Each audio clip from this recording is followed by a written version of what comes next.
Hello and welcome to The Unfiltered Experience with Tara and Louisa.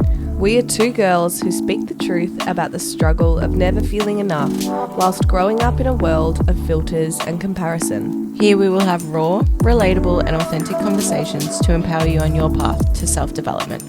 Come with us on the journey of unlearning. Welcome back to episode 21. Woohoo! Today we've got a pretty special episode because somebody turned 6 years sober on Friday. Who was that? You! Yay! So today we want to bring you an episode about the 6 benefits that you found from having sobriety and not drinking alcohol or using drugs. Absolutely. To hopefully inspire somebody else. 100%. And look, it's becoming a little bit of a norm these days. Yeah. For people to stop drinking. Definitely wasn't the norm when I stopped or when you stopped. No. We went against the grain a little bit. But I mean, it's becoming a bit trendy now, which is cool, which I really, really like. But yeah, my life has significantly improved. I wouldn't be here if I didn't stop drinking alcohol and taking drugs. That's for sure. So yeah, I just kind of wanted to bring my 6 lessons, my 6 big things that I kind of got out of that. Woohoo! I just want to also touch on one thing. I went to Laneway Festival on last Saturday, sober, as you do. And I have to just say, like, I know Gen Z gets a bit of a bad rap, but I am so impressed with our next generation. We are technically Gen Z, but we're right on the cusp of it. So 1996 is the beginning of Gen Z. And so a lot of the time I don't necessarily relate to Gen Z when people talk about Gen Z as like We're millennials. Yeah, we're sort of like on that weird cusp where we relate to a few things, relate to the other. Anyway, and so I just remember at 18 or 19 years old going to festivals and there was just no respect for other people, no respect for the environment, no respect for the event itself. It was all very selfish and like party driven and a little bit toxic. And what I witnessed last Saturday was like, it made me emotional at the time because it was like, I feel like we're in really good hands, you know, like we went around the festival and there was a group of guys like going around and picking up people's cups that they'd left behind, and he had this massive stack of paper cups just going around and cleaning up after other people.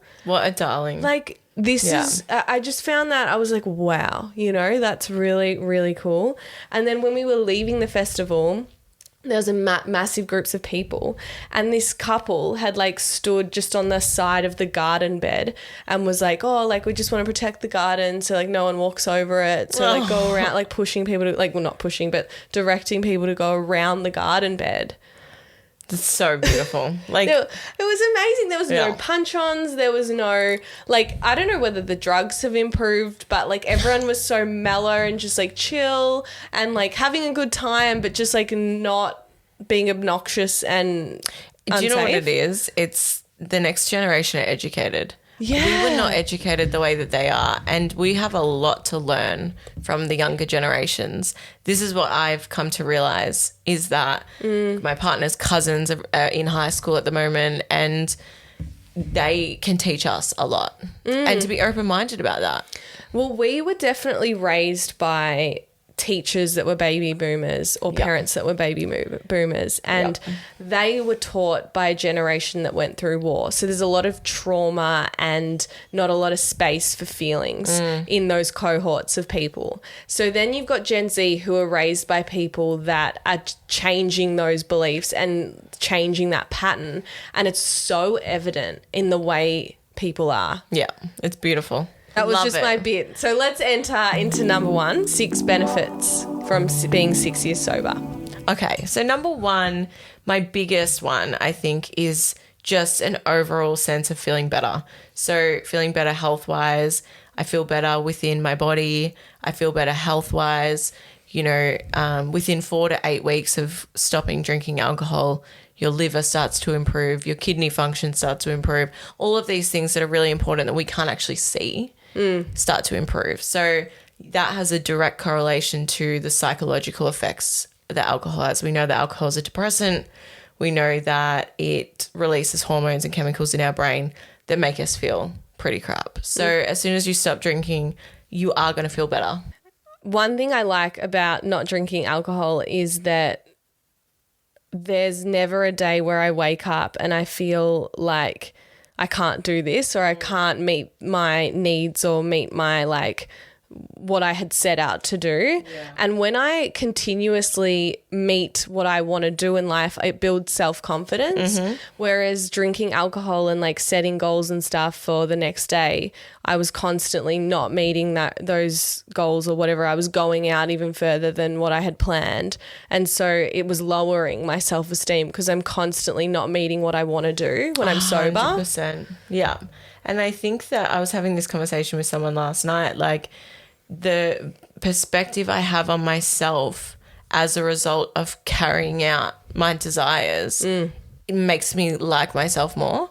I'm not constantly being disappointed by my own actions. I'm not constantly coming up against this wall of disappointment within myself of I didn't reach that or I didn't do that or I behaved that way or I lost that relationship, It's since I stopped drinking, positive things happen in my life. And I always say this to people that are on the journey of, stopping alcohol or drugs or whatever, is that by osmosis, your life will get better. Your life will improve just by stopping drinking alcohol. You don't even have to do anything else. But just because you're not out there ruining your life every weekend, you will get better. It's just fact. Well, I think when you feel physically better, you're in a different vibration. So you're going to attract better experiences just at a standpoint.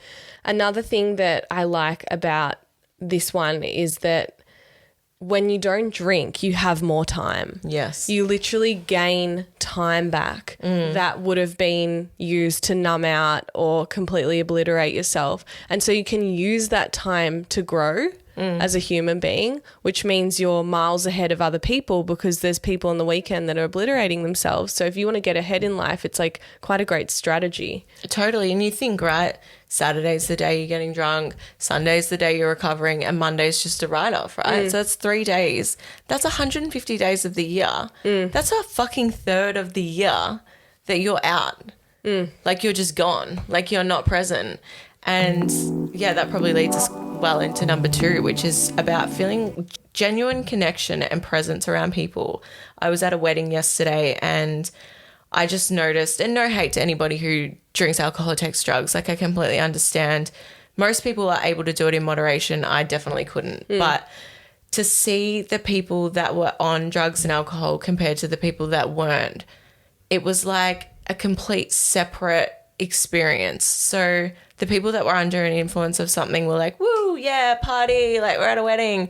Whereas the ones that were sober and present felt the love that a wedding is, right? It's a commitment of love to each other. It's a celebration of your connection with each other. And that is quite emotional, right? And so you see the people that are in touch with that, they're not the ones that are getting smashed and snorting lines, they're... Yeah, so for me, it's about, I think in my life, I spent a long time under a haze of being under the influence of something. And my experience was that I was under the influence of drugs and alcohol on a daily basis. And that might not be your experience, and that's okay. But when I stopped, it was like I landed in my life. It's like I'm here, right? I'm right here in this present moment. I feel what I'm meant to be feeling. I'm doing what I'm meant to be doing. I'm not somewhere else, I'm not in space. I agree because you know what? I think there's this common misconception around people that don't drink that, they're boring, the fun stops. My experience was the complete opposite. Yeah. I have laughed more in the last 5.5 years or however long I've been sober than I ever did making memories, drinking and drugging. Yeah. The genuine emotions that I get when I'm connecting with people are felt wholeheartedly. And it's such a crap story that the world has sold us that fun and socializing has to be around alcohol because now as a sober person as a sober person going into those environments, I mean, obviously our friendship group is very much sober, so it's not that often that I'll go into those environments. But when I do connect with people that are drinking and I go to social events where people are connecting and alcohol's involved, it's so clear as a sober person how disconnected everyone is. Yes. At the beginning of the night, everyone's like a little bit awkward and sort of holding back. And then at some point, people are intoxicated enough to have confidence. And so they start saying things they don't necessarily mean. They start like talking about things that the other person isn't even talking about. And there's just this quite obvious disconnect, but it's built up as this illusion of like, oh my God, we're having fun and we love each other. But it's not deep and genuine and real. Yeah. From what I've witnessed. Yeah. I went to a birthday party not long ago and like everyone was drinking and drugging, which was lots of fun, whatever, but it was so clear how off in their own world each person was, and everyone was sort of missing the point. Yeah. And it was quite confronting to think about like all of those moments where like you think you're making these really meaningful connections, but they're substance built. The most meaningful connections I have made are when I'm the most vulnerable and I'm stone cold sober and I'm showing my authentic self and someone loves me for that. 100%. And I feel like with the inauthentic sort of like under the influenced relationships, it's like you're always constantly chasing something that's not there. And it's like every weekend, like you said, you're under this illusion of like, if I just have this amount and I do this drug and I'm with this person, like I'm going to get that feeling. That high. And it never comes. Oh my God, 100%. It's like it's bottomless. Like it doesn't, I don't know. For me, it was always like, no, this is going to be the one. Like this is going to be the weekend. Like, woohoo. And, every single time, I mean, I didn't drink like a normal person. I identify as an alcoholic. I wasn't an alcoholic in the sense that I drank every day, but I would binge drink to blackout. And my drinking experience was that every single time I drank, I was fucking miserable. Like I would be so excited to go out and drink with the girls and la la la. And I would be in tears. I would be suicidal. I would be depressed. It was horrible. Like it was, but every weekend I was under this illusion that I was going to get something that never came. Oh my God, I know. You know what? I had this experience at Laneway last Saturday because obviously we went sober, and I just felt this immense sense of relief. Every time I go to like a festival or like a concert or somewhere where I dance, I'm like, oh, like I'm so relieved that I don't have to like drink or get on and try and like get that perfect high where I'm constantly chasing this feeling and I can't be present with why I'm actually there. Like going to concerts sober, I'm like so happy and I can like dance and like enjoy the actual experience of being there way more than I have ever enjoyed dancing on drugs or with alcohol in my system. Like it is such a relief going there and not having to chase something down and search for something more and just actually enjoy the music. And never been content either. I was always like, oh, I've got to be here and then I should be there and I've got to be with that person. I've got to have that drink or that drug. Yeah, constantly feeling like you need something more. Or something less. So I need that and I need this all to like be perfect, and it never is. Oh my God, my partner and I went to Hayden James last year and it was honestly the best night of my life. Like we were dancing like people would have thought we were absolutely hammered.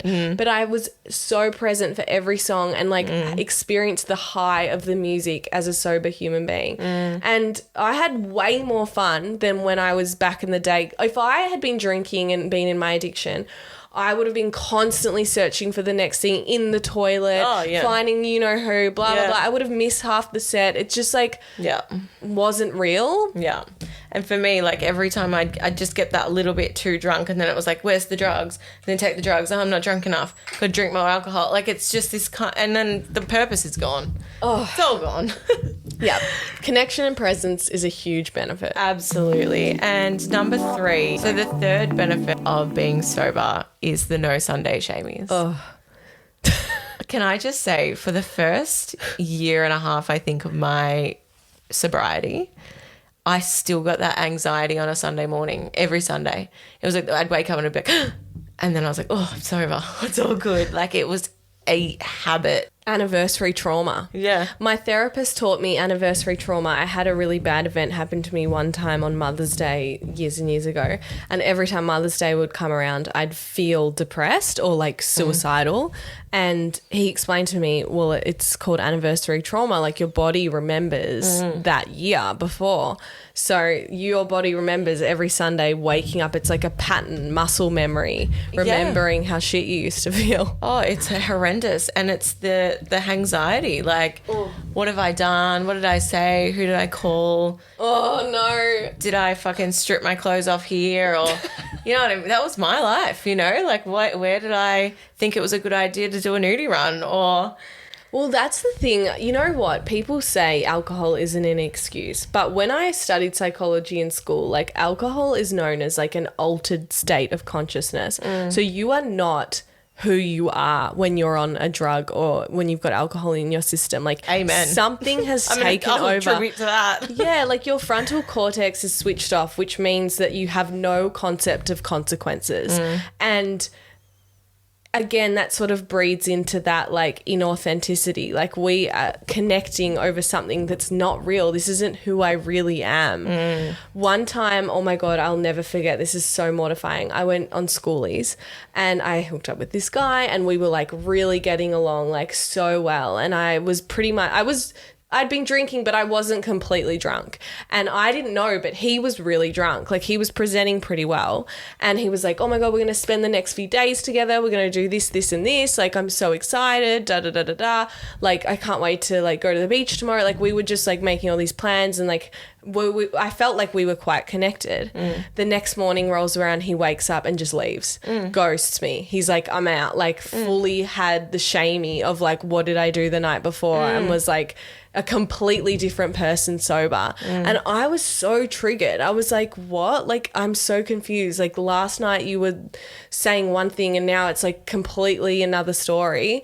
And it was like, mate, that just shows you how inauthentic the connection was. Yep. And I was an idiot for believing that there was something there. Yeah. See, I was the opposite. Alcohol would bring out my awful side. Like, Oh, me too, actually. Yeah, go. I'm a nice person, and I'll say that with my hand on my heart. But when I drink alcohol, like I am nasty. Like I'm violent, I'm aggressive, I'm angry. And I remember rocking up at my friend's house who I would go there most weekends and I think I'd been out and I was blind drunk and I'm banging on the door and I'm like, fucking let me in. And like he couldn't hear me. And so I was like, oh, I just thought it was a great idea to just kick the window in next to it and open the door myself. Like just put my foot straight through the window. And when he was angry at me, I was like, what the fuck is your problem? Like, you weren't answering the door. But that's just who I become when I drink. I'm aggressive. Like I am angry. And that was the basis of a lot of my shame, was that I would treat the people that I loved so poorly. And then I would wake up and I'm like, that's not who I am. Like maybe it's a subconscious version of myself that I suppress. I don't know. But yeah, it was just like this opposite alter ego that I was so ashamed of. Oh, I totally get it. I was the same. It's just so embarrassing. And then, you know, I lost a lot of friends through that process because I became a liability and I became a problem and they didn't want to be around it, which is so fair. And so every time I have one friend who drinks and she parties a little bit, shout out, she listens every week. Bless her. And she always says to me, come on, babe, like, let's have a drink. And I say to her, do you not remember what I was like when I used to drink? And she's like, oh, yeah, I remember. Don't do that. Yeah, we don't need that. We don't want that.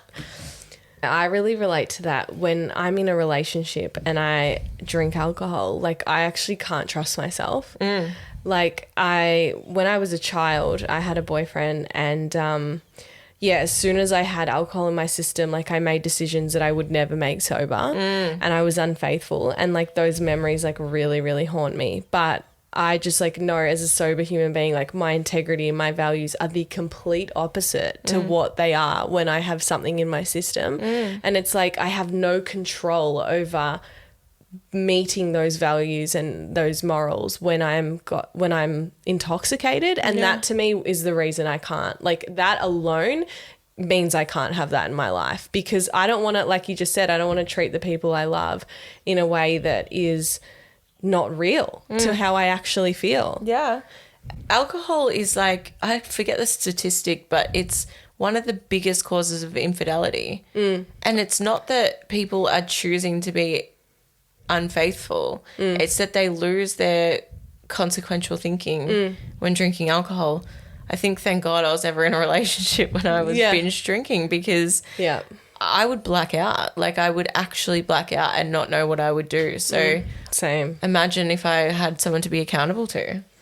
No, I know. I couldn't even be accountable to myself. Yeah. Like, let alone caring about someone else. Oh God. Anyway, that stuff haunts me. Yeah. Like, thank God we're sober. And you've grown a lot since then.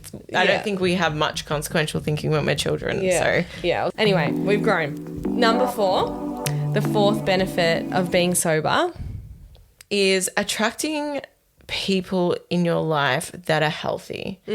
So, like we've touched on, when you're in that environment, you attract more of the same. So more people that are running from their feelings, more people that are afraid to be who they are, more people that are inauthentic to their true core values. And one thing I really learnt becoming sober was who I wanted to be around. So to me, what I wanted in a relationship, and I feel like I started to attract more people that were also wanting the same. And it was funny, I was actually telling someone the other day about how all the people in my life are sober, and they were like, wow, like, that's awesome. Like, where did you find that? And it's like, well, you just kind of attract what you are, right? If you're doing that, then you attract other people that are doing that. If you're in the realm of self-awareness and spirituality, you attract other people that are interested in that vibe. And unfortunately, if they're not, then they get left behind, or they go on another path, and that's fine. But it's like, yeah, if you're not someone who wants to grow with me, then I kind of like end up walking away, if that makes sense. Well, you don't have common interest. Exactly. Because I think the reality is like the behaviors we just spoke about, you don't want to be around the old version of you. Yes. And so, yeah, you want to be around people that promote that healthy, authentic side of you. And I think when you stop drinking, like, you have to face that part of you. Like, there's no buffer between, there's no way to disconnect from your truth when you're sober. Well, there's lots of different ways with like social media and all that sort of stuff, but at some point you have to come back around to your true feelings about yourself. And I think like you want safe people that can hold you through that process, because it is like, you know, when you're regularly drinking every weekend, like, there's constantly this way to numb out and escape your reality. And when you're around people that don't consistently numb out and escape their reality, like, you guys are evolving and growing closer to your true self. And a part of that is getting rid of like why you wanted to escape in the first place. Yeah. And I don't know, but I couldn't face that alone. Someone actually asked me recently what was the hardest thing about being sober, and they first initially thought that the hardest thing would be around people that were drinking and being triggered by other people drinking. And I said, that's the easiest part. I said, the hardest part about being sober is that you have to face yourself. Yeah. You cannot run from how you feel. And that is a blessing and a fucking curse. Because yes, you develop a really integral, valuable relationship with yourself, but sometimes that can be really uncomfortable. No, exactly right. There's some times where like I've been like really faced with how I feel about myself, like, and my worth, and it's so painful. And I'm like, God, I'd love to just take the edge off. Totally. Like, I'd love to have a wine. Be unaware for a little while. Yeah. Just forget about it. I'd love to change how I feel like that, because that's essentially what alcohol and drugs do. They change how we feel. Totally. But the reality is when you keep changing how you feel, eventually you're going to come back around to how you feel, and it's going to be multiplied. It's like Australian culture to have a hard day and go home and have a drink. It is. To run away. Whereas we come home and we have to fucking sit with it and work on it. Oh. God, help me. All right. Number 5, the 5th benefit from being sober is being able to actually chase a dream. And so this for me means not living for each week or each day and having goals and desires and being able to actually fulfill them and carry them out. And see them through, Yeah, because it's always like, oh, that would be nice, but I'm just going to fucking smash myself out from Friday to Sunday and then recover on Monday, Tuesday every single week and never, ever have the courage to leave the job, start the business, take the leap of faith, all of that sort of stuff. So it's about, and I don't want it to come back to money, but it's about, for me, like having prospects financially of what I want for my life, because when 100%. I'm in that 9 to 5 Monday to Friday like living for the weekend vibe, I don't really have any financial goals, you know. I've got enough money to get fucked up on the weekend and that's all I care about. Whereas, you know, you're not working towards a big future. Exactly.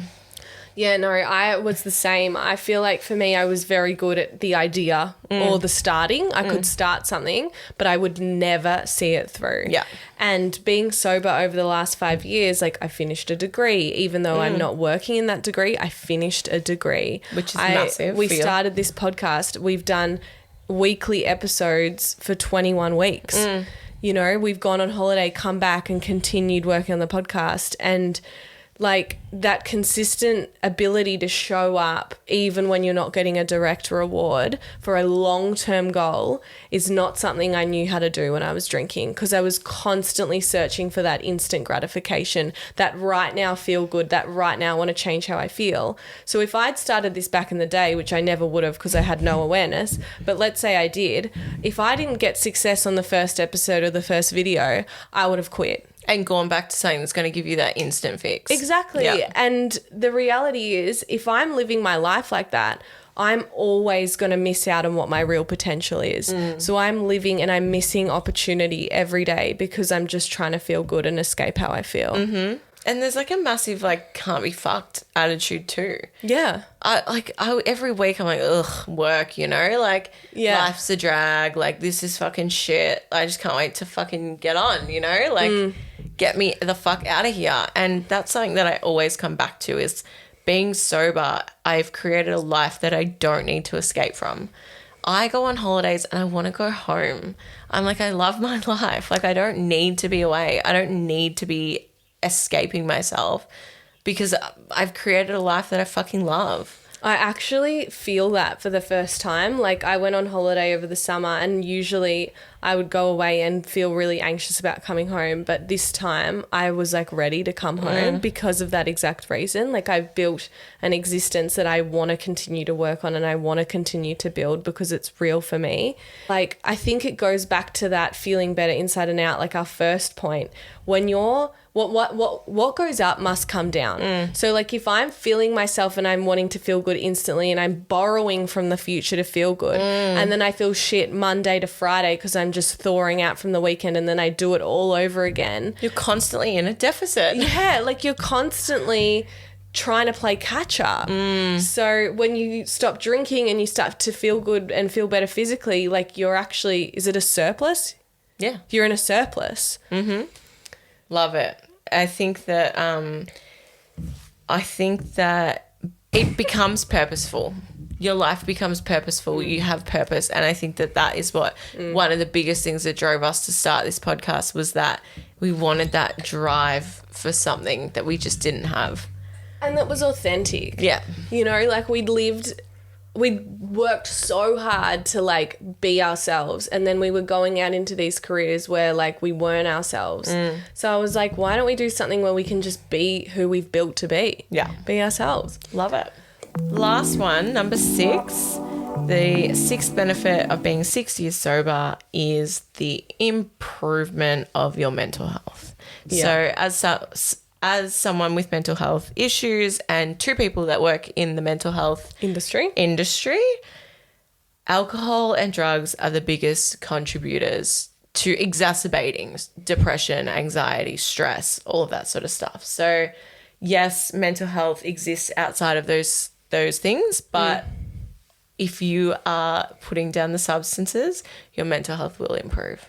And also on the opposite of that, sometimes people, they're drinking and using drugs to suppress their mental health condition. And when they come off, they can't actually address their mental health condition until they fully detox from drugs and alcohol, and they can't actually get the help they require around medication or be even diagnosed correctly. So many people are misdiagnosed when they're drinking and drugging every day, or they have addiction issues. You were misdiagnosed with things. Borderline personality disorder. Yeah, I was told that I had clinical depression and I needed to be on medication. But it was the drugs and alcohol that was causing that. As soon as I got sober, that went away. Yeah. So imagine if I had gone onto this medication that I didn't need and then trying to get off it's another whole ball game. So yeah, it's also people can face coming off drugs and alcohol and then their mental health disorder is triggered and more prevalent in their life, like especially with people with like bipolar symptoms or even ADHD, if you're using amphetamines to sort of focus and whatnot. But then it gives you an empowered state to go and get help for that exact mental health condition. 100%. And that's it. That's it. I mean, there's so many more. Yeah. Like Endless. Let's just talk about the fact that our whole lives have completely transformed as a result. But I think that these are some really good starters for anybody who, you know, just thinks maybe I'll try it out. Like, these are going to be the first things you notice. They're going to be the first things that start to change in your life and you go, wow. And if you're listening to this and it's maybe something that you think you might want to do, just start with a week or a month or small short-term goals. I know 6 years is a long time. It's a long time for me. And, you know, at the time, if someone had told me, you know, you're going to be sober for 6 years, I probably wouldn't have done it. But what I did was give myself a year, and I committed to being sober for an entire year, no drugs, no alcohol. And what happened for me was that I reached 1 year and I realized what I'd gained in my life, which were all of these 6 things, were too good to give up again. And it wasn't until I had those things that I realized that they were what I wanted. I didn't know that they were what I wanted because I didn't know what they were. And I think as well, like if this is something you've sort of felt like you're open to and it's catching your eye, give it, like you said, start with like a dry July or start with a month. But also know that at the beginning it can feel lonely when you're in that transition period. But if you give yourself 1 year, like if you just say, I'm just going to see as an experiment what could happen if I did a year sober. Once you've done that year, you've gone through that phase of seeing who your real friends are and connecting with the people that are, you know, like you've rebuilt your social group so it doesn't feel so lonely, because it can at the start. Yeah. So it's important to push past that and, you know, see where you are in a year's time. And I'm sure that like once you experience those benefits, because your old life is always going to be there. You can always go back to drinking. Totally. But just give it a go and see what happens. It might be right for you, it might not. Yeah. And reach out to us. Yeah, let us know. Yeah. Leave us a positive review. Thank you. As always. See you next week. Bye. Bye.